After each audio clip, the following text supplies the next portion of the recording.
Hello दोस्तों, मैं Sandeep loyal आप सभी का पिनेकल कोचिंग सेंटर के इस ऑनलाइन प्लेटफॉर्म पे स्वागत करता हूं और उम्मीद करता हूं कि आप सब बहुत अच्छे होंगे और अपने एग्जाम की बढ़िया तैयारी भी कर रहे होंगे। तो एक बार फिर से आप सभी के बीच पिनेकल पब्लिकेशन की SSC CGL exam special book के वीडियो सॉल्यूशन के साथ सीजीएल 2024 के सभी शिफ्ट के क्वेश्चन इस बुक में शामिल किए गए हैं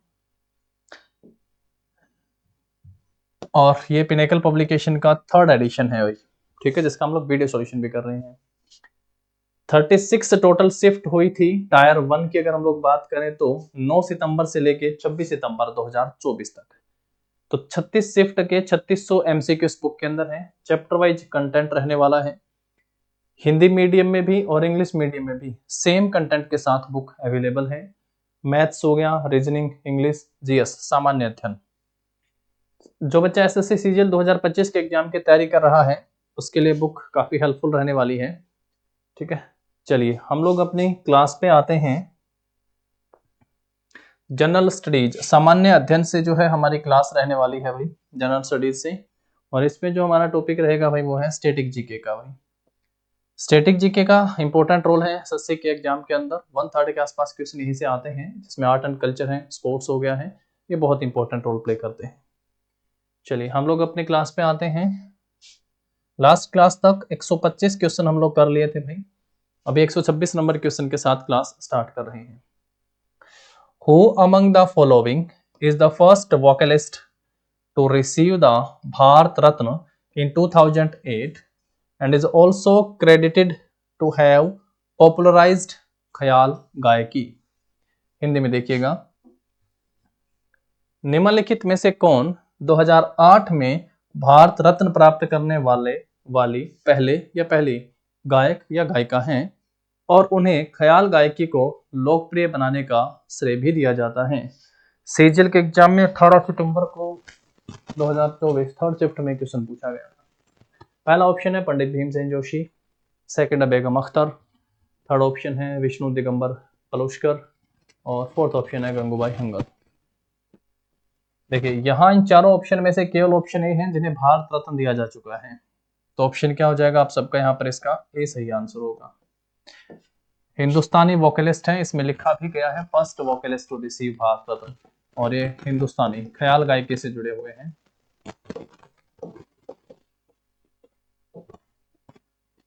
सेकंड पॉइंट है, घराना अगर पूछे इनका तो किराना घराना है।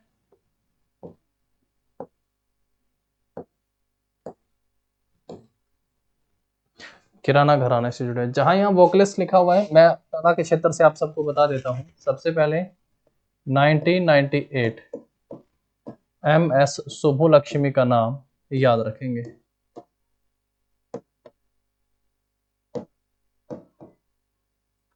1999 में पंडित रविशंकर का नाम याद रखना है। 2001 में जो है आपका लता मंगेशकर, मेलोडी क्वीन कही जाती हैं लता मंगेशकर, और 2001 में ही जो है भाई बिस्मिल्लाह खान।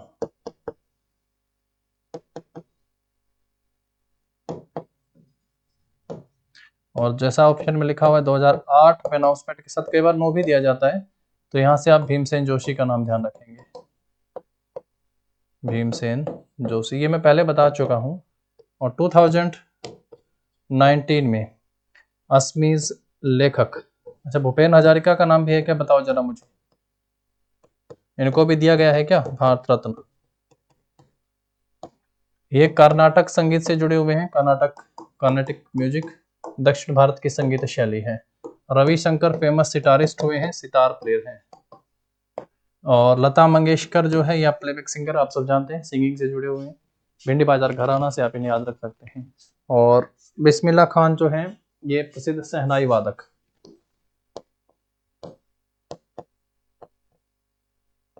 प्रसिद्ध शहनाई वादक, ठीक है। चलिए नेक्स्ट क्वेश्चन के ऊपर आ जाइएगा। फिर इसके बाद Pandit Omkar Nath Thakur was a student of dash. Pandit Omkar Nath Thakur जो हैं वो किसके शिष्य थे? उस्ताद अब्दुल करीम खान,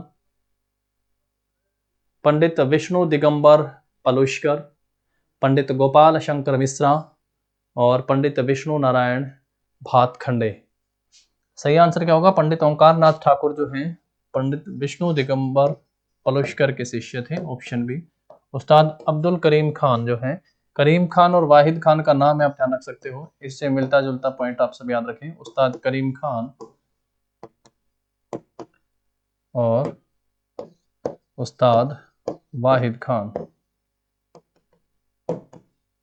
करीम खां के वाह वाह, इन्होंने किराना घराने की स्थापना करी थी। किराना घराना के फाउंडर के रूप में जो है इन्हें आप सब याद रख सकते हैं। ठीक है। पंडित विष्णु दिगंबर जो है ये आपके हिंदुस्तानी संगीतकार हुए, हिंदुस्तानी वोकलिस्ट कह सकते हैं आप लोग।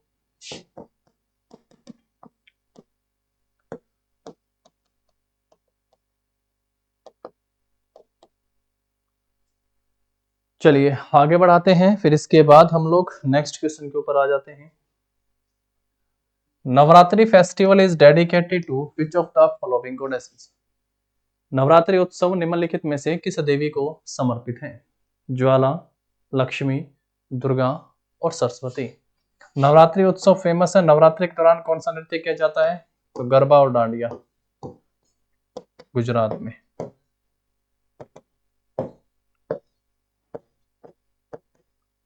गरबा एंड डांडिया कहां पे? गुजरात में। याद रखेंगे। वहां पे क्वेश्चन हम सबसे एसएससी ने पूछा कि नवरात्रि के दौरान, या फिर यूं समझिएगा, निम्नलिखित में से किस नृत्य के दौरान देवी दुर्गा और महिषासुर के बीच कृत्रिम युद्ध को दर्शाया जाता है? तो डांडिया रास भी लिखा होता है। क्या लिखा होता है भाई? देवी दुर्गा और महिषासुर, इनके बीच जो है भाई कृत्रिम युद्ध को दर्शाने वाला नृत्य का एक रूप कौन सा है? तो हम लोग कहते हैं डांडिया रास। तो डांडिया नवरात्रि के दौरान, तो यहीं से आप सबका आंसर होगा दुर्गा।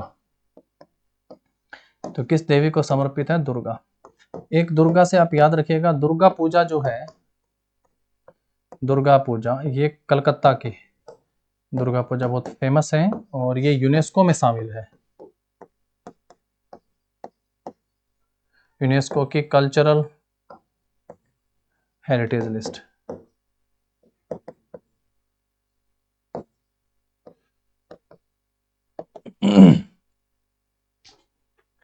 चलो आगे बढ़ाते हैं, नेक्स्ट क्वेश्चन के ऊपर आ जाओ। फिर इसके बाद Vijender Singh has represented India in Olympic for how many times?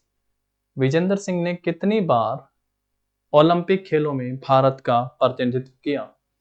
Vijender Singh पहला किस खेल से जुड़े हुए हैं? तो ये बॉक्सिंग से जुड़े हुए हैं। दूसरा 2008 ओलंपिक में इन्होंने ब्रॉन्ज मेडल जीता था।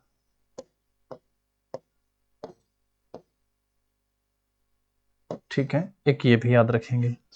कितनी बार इन्होंने कराया भाई ओलंपिक का प्रतिनिधित्व? 4, 5, 3 और 2। तो सही आंसर क्या हो जाएगा? 3 बार। ऑप्शन जो होगा आपका सी सही आंसर होगा। ओलंपिक जो है फर्स्ट 1896 में आधुनिक ओलंपिक खेले गए थे एथेंस।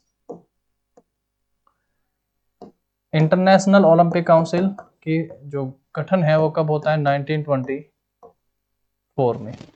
इंडियन ओलंपिक का गठन कब होता है? 1925। सर दोराबजी टाटा इसके पहले अध्यक्ष थे।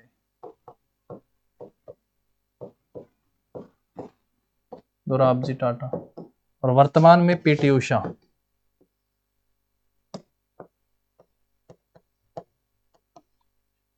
ठीक है,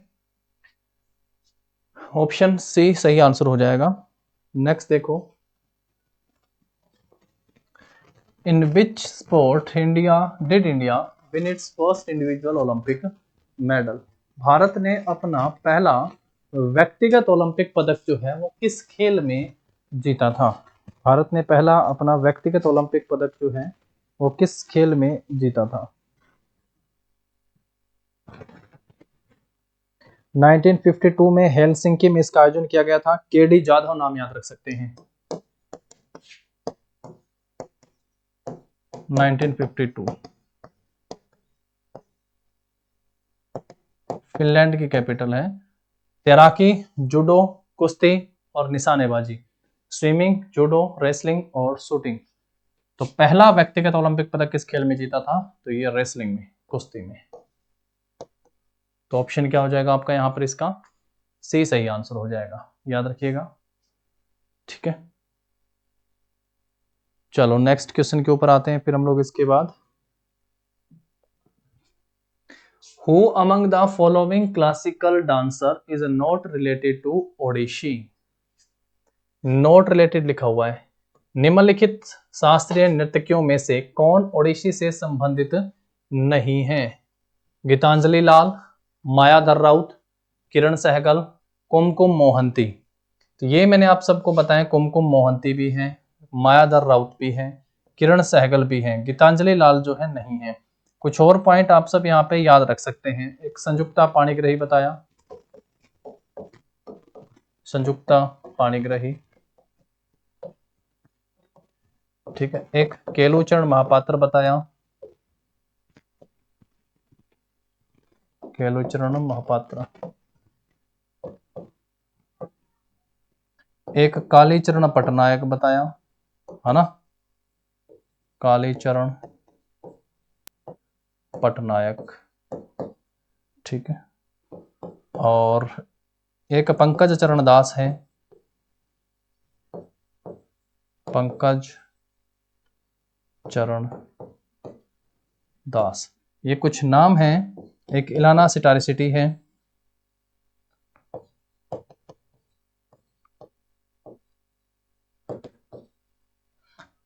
ठीक है। ये ध्यान रखना है आप सबको, कुछ इंपॉर्टेंट नाम हैं जो ओडिशी डांसर हैं। एक सोनल मानसिंह का नाम भी याद रखो, सोनल मानसिंह। अब ये जो इतने सारे नाम हैं मेरे दोस्तों, ये प्रैक्टिस से याद होंगे। समझ में आई बात? प्रैक्टिस करोगे, बार बार चीजों का अभ्यास करोगे। मायाधर राउत, कुमकुम मोहंती, इंपॉर्टेंट है दोनों, ठीक है। तो सही आंसर आप सबका यहाँ पे क्या हो जाएगा भाई? आपका गीतांजलि लाल जो है वो आप ध्यान रखेंगे, गीतांजलि लाल, ऑप्शन ए। ये क्या है? ये एक कथक डांसर है, ठीक है, याद रख लीजिएगा भाई। ये एक कथक डांसर हो गई है, ठीक है। एक सेकंड,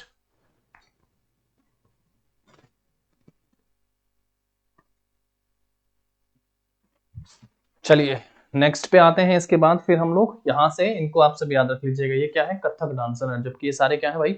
ओडिसी डांसर हैं। सोनल मानसिंह एक यहाँ पे आप सब याद रख सकते हैं, ये भरतनाट्यम डांसर भी है, ठीक है, भरतनाट्यम डांसर। चलिए नेक्स्ट क्वेश्चन के ऊपर आ जाओ।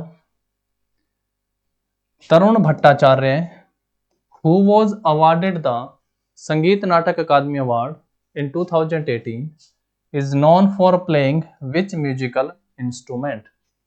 तरुण भट्टाचार्य जिन्हें 2018 में संगीत नाटक अकादमी पुरस्कार से सम्मानित किया गया था, किस संगीत वाद्य यंत्र को बजाने के लिए जाने जाते हैं? संतूर, वायलिन, तबला और सितार।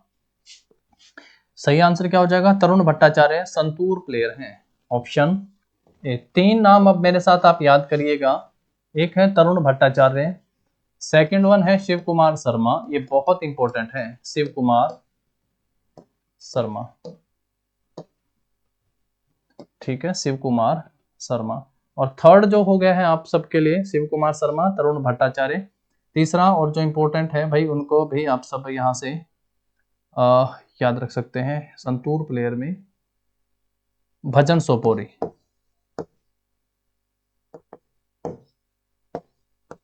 भजन सोपोरी, इनको याद रखिए। संतूर प्लेयर इंपॉर्टेंट है, संतूर में इनसे बाहर नहीं जाएगा क्वेश्चन। इन सब में शिव कुमार शर्मा बड़े इंपॉर्टेंट है भाई। तबला में आप सबको बताया है जाकिर हुसैन,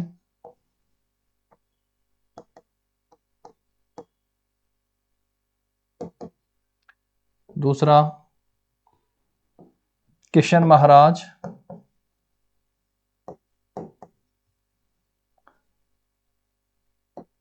अल्लाह रखा खान,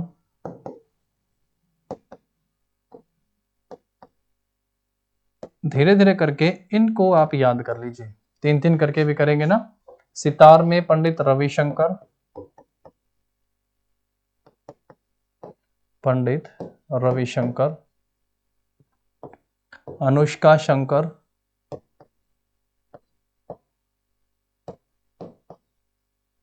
और थर्ड वन जो है आपका एक नाम और बताइएगा, सितार में कौन सा रह गया इंपॉर्टेंट जो है। पंडित रविशंकर हो गए हैं सितार प्लेयर, इनकी बेटी हैं अनुष्का शंकर, ये भी जो है फेमस सितारिस्ट हो गए, सितार प्लेयर हो गई हैं। ठीक है, चलो आगे तक क्लास लेके चलते हैं, फिर ये हम लोग इनको और पढ़ लेंगे आगे। ठीक है, याद रखना है आप सबको। यहाँ तरुण भट्टाचार्य, शिव कुमार शर्मा, भजन सोपारी फेमस संतूर प्लेयर है। ऑप्शन ए सही आंसर होगा। नेक्स्ट क्वेश्चन देखो फिर इसके बाद, agricultural shot is a term used in which of the following sports. Agricultural shot शब्द का इस्तेमाल निम्नलिखित में से किस खेल में किया जाता है। यहां बताना है भाई, लॉन टेनिस, क्रिकेट, फुटबॉल और टेबल टेनिस। एग्रीकल्चर देखो बहुत नया क्वेश्चन है। कोई बल्लेबाज अगर खराब शॉट खेलता है ना, खराब शॉट, तो उसके लिए एक टर्म है एग्रीकल्चरल शॉट। जो बच्चे नए हैं या जो नहीं जानते हैं वो याद कर लीजिएगा, बड़ा इंपॉर्टेंट है। तो वो किससे है भैया, लॉन टेनिस नहीं है, फुटबॉल भी नहीं है, टेबल टेनिस भी नहीं, क्रिकेट से जुड़ा हुआ शॉट है। तो शॉट फुटबॉल में, लॉन टेनिस में, टेबल टेनिस में, तो प्राइमरली यूज होता है ये क्रिकेट शब्द के लिए, क्रिकेट के लिए। क्रिकेट का वर्ल्ड कप, पुरुष वर्ल्ड कप की अगर हम लोग बात करें, महिला वर्ल्ड कप 1973 में हुआ था, पुरुष वर्ल्ड कप जो है 1975 में होता है। हर 4 साल बाद खेला जाता है। भारत अपना फर्स्ट वर्ल्ड कप जीता था 1983 में इंग्लैंड में, वेस्ट इंडीज को हरा के। सेकंड वानखेड़े 2011 में, याद रख लीजिए। नेक्स्ट क्वेश्चन के ऊपर आए फिर इसके बाद, यहां पर ऑप्शन जो होगा आप सबका बी इस क्वेश्चन का सही आंसर हो जाएगा। नेक्स्ट देखो, Pandavani singer Usha Barle was conferred with which of the following awards by the Government of India in 2023। Pandavani गायिका उषा बारले को 2023 में भारत सरकार द्वारा निम्नलिखित में से किस पुरस्कार से सम्मानित किया गया। पद्म विभूषण, भारत रत्न, पद्म भूषण और पद्मश्री। पहला याद रखिएगा, पंडवानी जो है फोक सॉन्ग के रूप में आप इसे याद रखेंगे, कहां से, छत्तीसगढ़ से। ठीक है, और इनको कौन सा पुरस्कार दिया गया 2023 में, तो ये इनको मिला था पद्मश्री। आप सब जानते हैं, अगर मैं इनको लिखूं हाईएस्ट सिविलियन अवार्ड के हिसाब से रैंक लिखूं, सभी नागरिकों को दिए जाने वाले अवार्ड है highest civilian award. Bharat Ratna जो है सबसे बड़ा नागरिक सम्मान है, पद्म विभूषण दूसरा सबसे बड़ा नागरिक सम्मान है, पद्म भूषण तीसरा सबसे बड़ा नागरिक सम्मान है, और पद्मश्री चौथा सबसे बड़ा नागरिक सम्मान है। याद रखेंगे। यहाँ पे ऑप्शन पंडवानी गायिका उषा बारले, कल को पूछ सकता है उषा बारले का संबंध किससे है, तो एक पंडवानी गायिका है, फोक सॉन्ग है छत्तीसगढ़ राज्य से। छत्तीसगढ़ की संस्कृति में सुआ का बड़ा इंपॉर्टेंट है, सुआ, शैला, बस्तर दशहरा,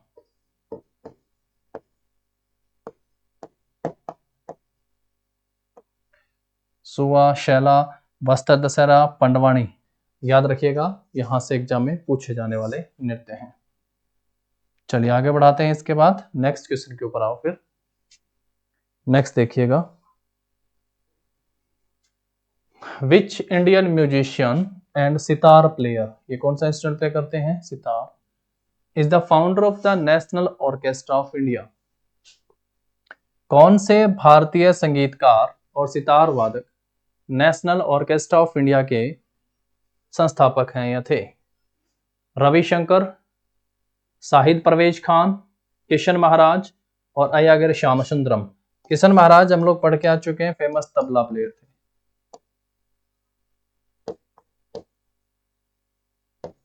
ये क्या थे? फेमस तबला प्लेयर से। पंडित रविशंकर है इस क्वेश्चन का सही आंसर। ये सबसे बड़े जो आप यूं कह सकते हैं सितारिस्ट हुए, इनको भारत रत्न से सम्मानित किया गया। भारत रत्न पंडित रविशंकर कब मिला? 1999, 1999 आप सब याद रखेंगे यहां से, ठीक है। Pandit Ravi Shankar, National Orchestra of India की स्थापना इन्होंने की थी भाई। चलिए नेक्स्ट क्वेश्चन के ऊपर आते हैं। इसके बाद Gandharva Mahavidyalaya which was founded by Pandit Vinay Chandra Maudgalya is located at. Gandharva Mahavidyalaya जिसकी स्थापना पंडित विनय चंद्र मोदगल्य ने की थी, किस में स्थित है? कहाँ स्थित है? न्यू दिल्ली, पुणे, कोलकाता, मुंबई। तो गंधर्व महाविद्यालय जो है जिसकी स्थापना पंडित विनय चंद्र मोदगल्य ने करी थी, ये कहाँ है? न्यू दिल्ली, नई दिल्ली में। तो ऑप्शन क्या हो जाएगा आपका? ए सही आंसर हो जाएगा। कहां पर? नई दिल्ली। स्थापना कब होती है? 1939।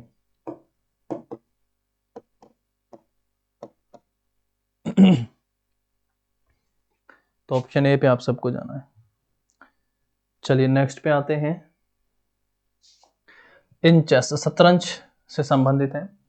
Which of the following may only move forward to the unoccupied square immediately in front of it?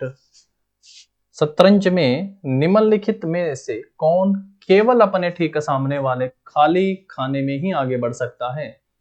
The bishop, ऊंट, क्वीन, वजीर, वजीर रानी और पवन प्यादा और रोक हाथी। तो ये इंग्लिश टर्मिनोलॉजी है शतरंज खेल से जुड़ी। तो प्यादा जो है खाली ठीक सामने वाले खाली खाने में ही आगे बढ़ सकता है प्यादा, शतरंज की टर्मिनोलॉजी। तो स्पोर्ट्स से संबंधित आपके एग्जाम में कई सारे क्वेश्चन पूछे जाएंगे भाई। 3 क्वेश्चन तो आप मान के चल सकते हैं, 3 जो स्पोर्ट्स से आएंगे, जो टर्मिनोलॉजी भी जिसमें शामिल है, शब्दावली, खेल शब्दावली। अभी देखा था आप सबने जो पूछा गया था एग्रीकल्चरल शॉट क्रिकेट से, ये प्यादे से संबंधित हो गया है। किसी प्रकार का वर्ल्ड कप या ट्रॉफी से आएगा एक क्वेश्चन जो आपने ध्यान रख लेना है, और एक आएगा स्पोर्ट्स पर्सन से। आज की क्लास में जैसे विजेंद्र सिंह वाला पूछा जा चुका है, जैसे पहला ओलंपिक व्यक्तिगत ओलंपिक पदक वाला पूछा जा चुका है।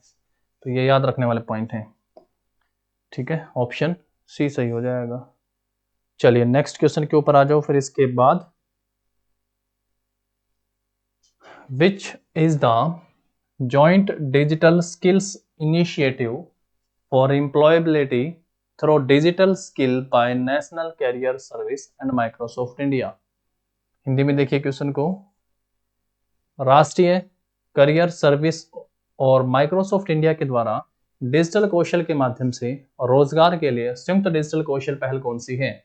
डीजी सक्षम, विद्यादान, शिक्षावाणी और स्वयं। सही आंसर क्या हो जाएगा? राष्ट्रीय कैरियर सेवा और माइक्रोसॉफ्ट इंडिया के द्वारा डिजिटल कौशल के माध्यम से रोजगार के लिए संयुक्त डिजिटल कौशल पहल जो है वो कौन सी है? डीजी सक्षम। ऑप्शन क्या होगा? ए सही आंसर होगा। एक क्वेश्चन आएगा आप सबका गवर्नमेंट स्कीम से, सरकारी योजनाओं से संबंधित।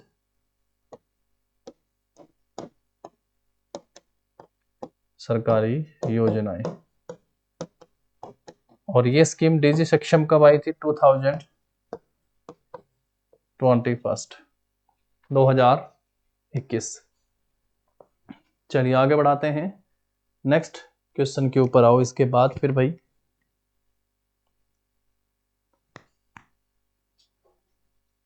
इन which of the following states is Me Dam Me Phi? एक फेस्टिवल है Me Dam Me Phi, is primarily celebrated. Hindi में देखिए, निम्नलिखित में से किस राज्य में मुख्यतः मी डैम मी फी उत्सव मनाया जाता है? बिहार, असम, नागालैंड, ओडिशा।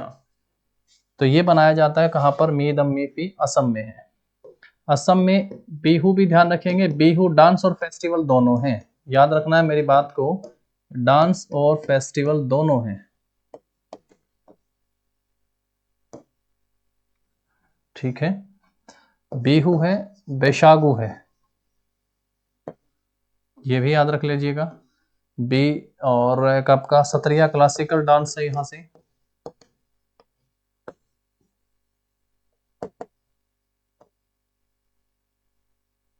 ये तीनों यहां से याद रखिएगा। अली ए लिगांग भी है एक, अली ए लिगांग, ये भी जो है कहां से भाई, आपका असम से है। नागालैंड का हॉर्नबिल ध्यान रख लीजिएगा, हॉर्नबिल। बिहार का विदेशिया याद रख लीजिएगा, बिहार झारखंड से विदेशिया, और बिहार से छठ पूजा, ठीक है। उड़ीसा में कोणार्क सन फेस्टिवल है,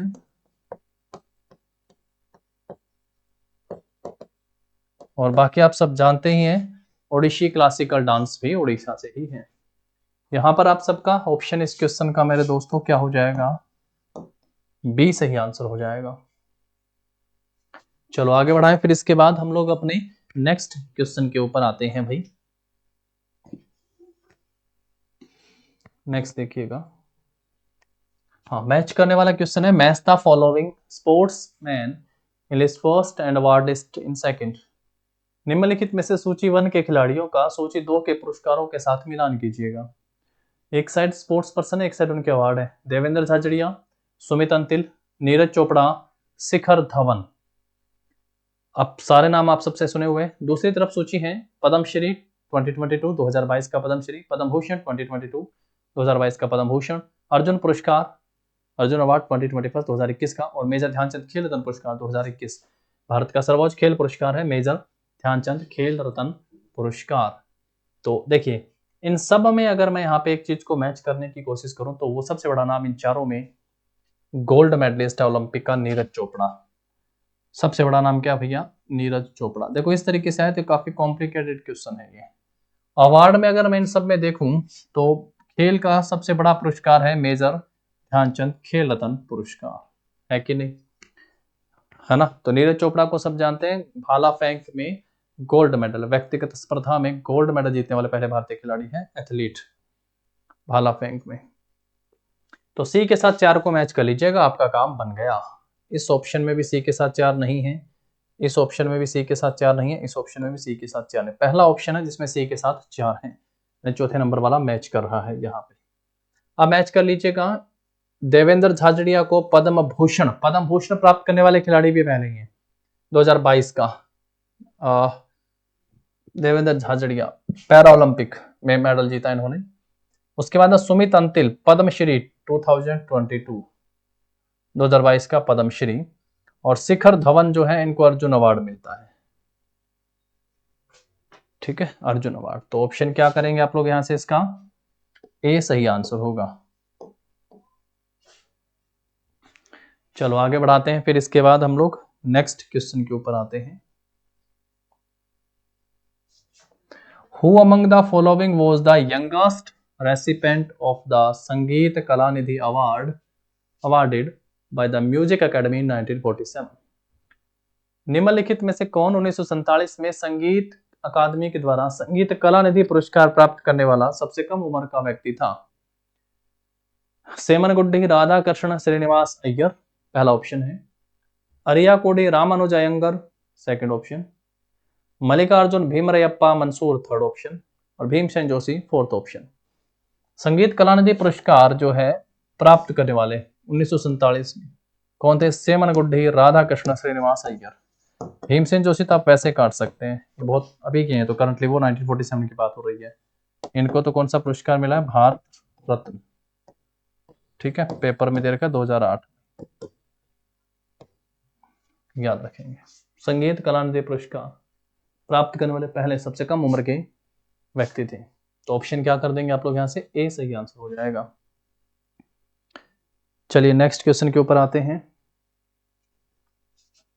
Which web portal was launched by the Department of Telecommunications for sharing information on mobile towers and EMF emission complaints?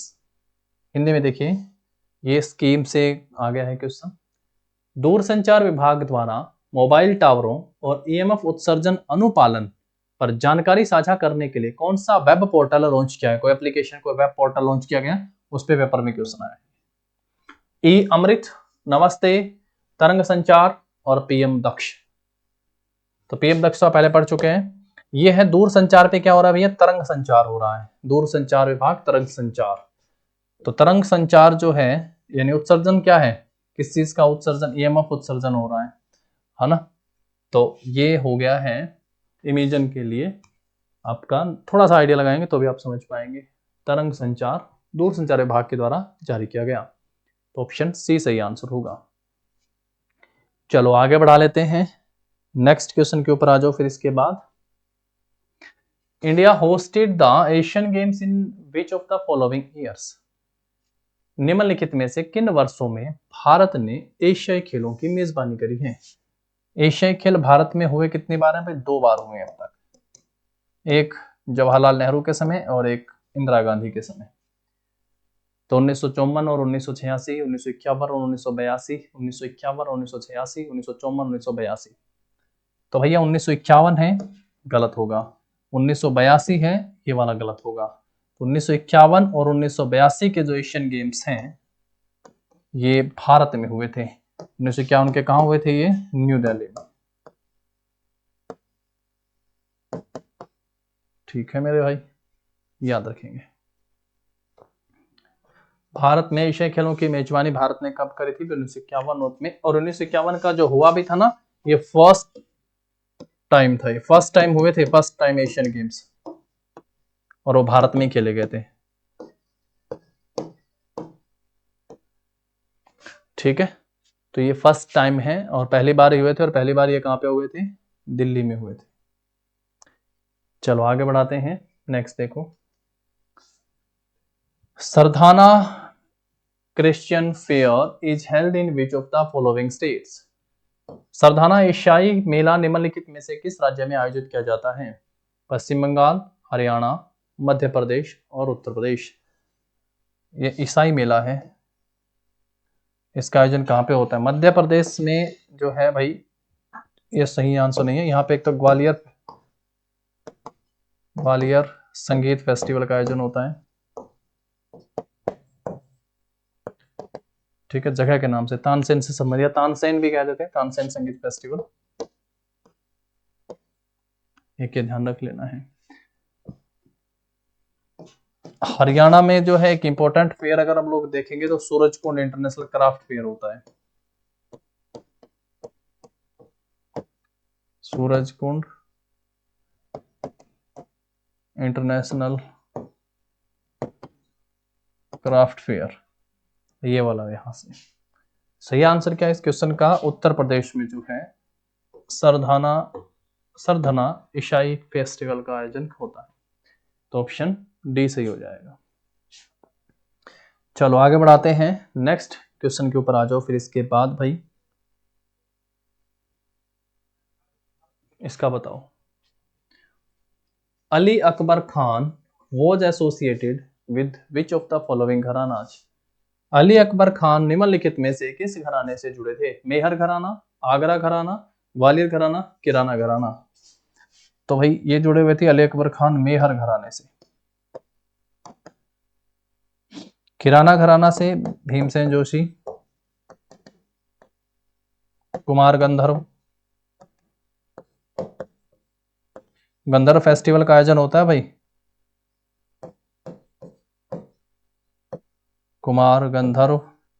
और कौन थे यहां से? किराना घराना के फाउंडर में आप सबको बताया था उस्ताद करीम खान, उस्ताद करीम खान, उस्ताद वाहिद खान।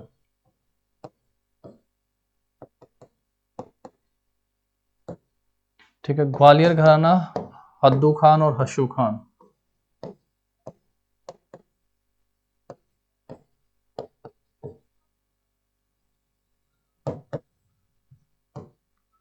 आगरा घराना हाजी सुजान खान।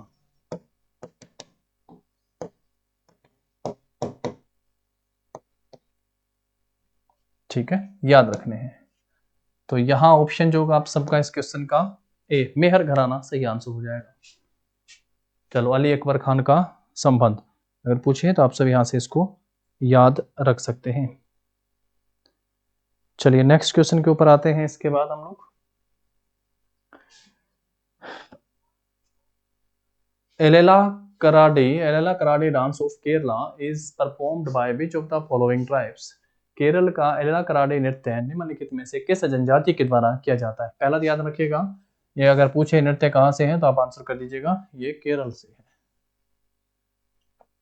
जनजाति पूछा है, इरूलर जनजाति, इरूलर ट्राइब, कोरुम्बा ट्राइब, आदियान ट्राइब और माविलन ट्राइब, माविलन जनजाति। तो सही आंसर क्या हो जाएगा, ये केरल में किया जाता है इरूलर ट्राइब के द्वारा।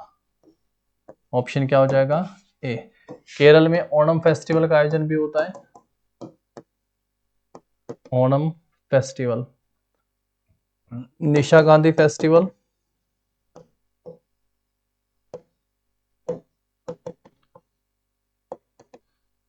ठीक है, सबरीमाला टेम्पल से भी इसे याद रख लीजिएगा।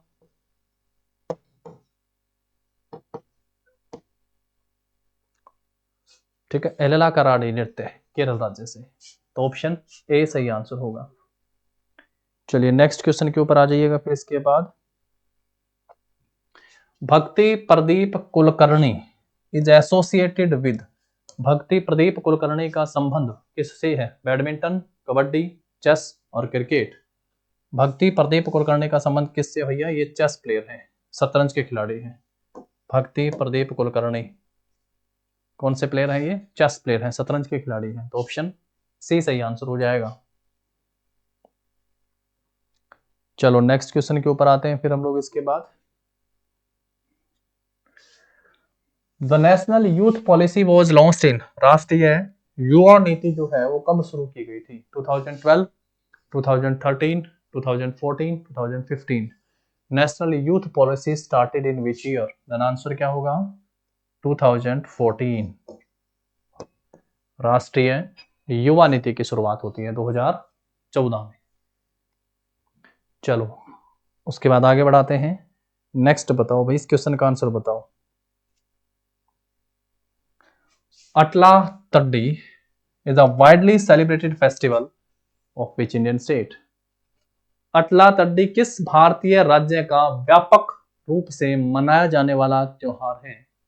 वेस्ट बंगाल, पश्चिम बंगाल, पंजाब, बिहार और आंध्र प्रदेश।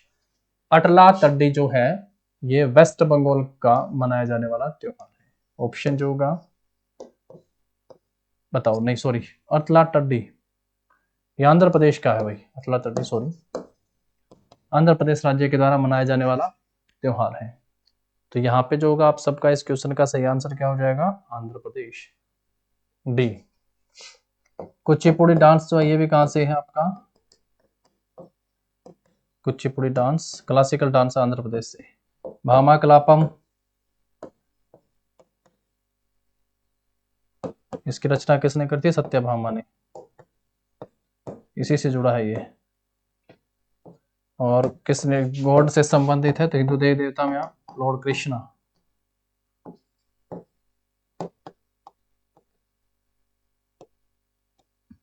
याद रखिएगा। पश्चिम बंगाल में दुर्गा पूजा, गंभीरा, लाठी, डाली, ये आप सब याद रखेंगे पश्चिम बंगाल से। गंभीरा बहुत इंपॉर्टेंट है,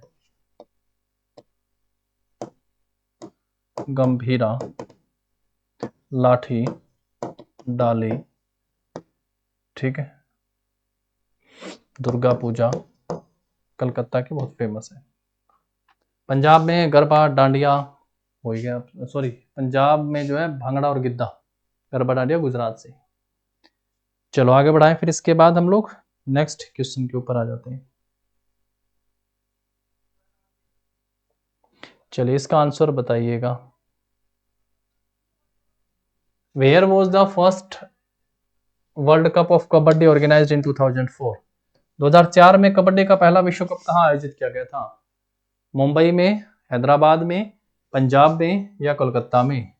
2004 में कबड्डी का पहला विश्व कप का आयोजन कहाँ पे होता है भाई, मुंबई में। तो ऑप्शन जो होगा आप सबका यहाँ पर इस क्वेश्चन का क्या सही आंसर हो जाएगा, ए सही आंसर हो जाएगा। मुंबई में पहला। देखिए 3 क्वेश्चन जो है वो स्पोर्ट्स से मैंने आप सबको बताए,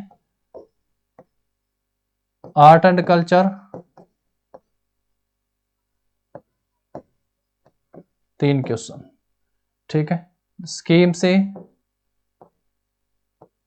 1 से 2 क्वेश्चन, मतलब कि ये 8 क्वेश्चन के करीबन आप मान लीजिएगा, आसान से क्वेश्चन है, पेपर में पूछे ही जाने हैं, ठीक है। मैं टॉपिक के हिसाब से आप सबको बता रहा हूँ, यहाँ से आएगा क्वेश्चन, हर एग्जाम में आया एसएससी का। तो अगर आप सीजीएल या एसएससी एग्जाम एस्पिरेंट हो तो आप इनको तैयार कर लीजिएगा। चलिए फिर आज अपनी क्लास को यहाँ 150 क्वेश्चन तक रखते हैं, इसके बाद आगे बढ़ाएंगे हम लोग अपने नेक्स्ट सेशन में। तब तक आप सब पढ़ते रहिएगा। आप सबको आपके एग्जाम के लिए all the very best. Thank you and have a nice day.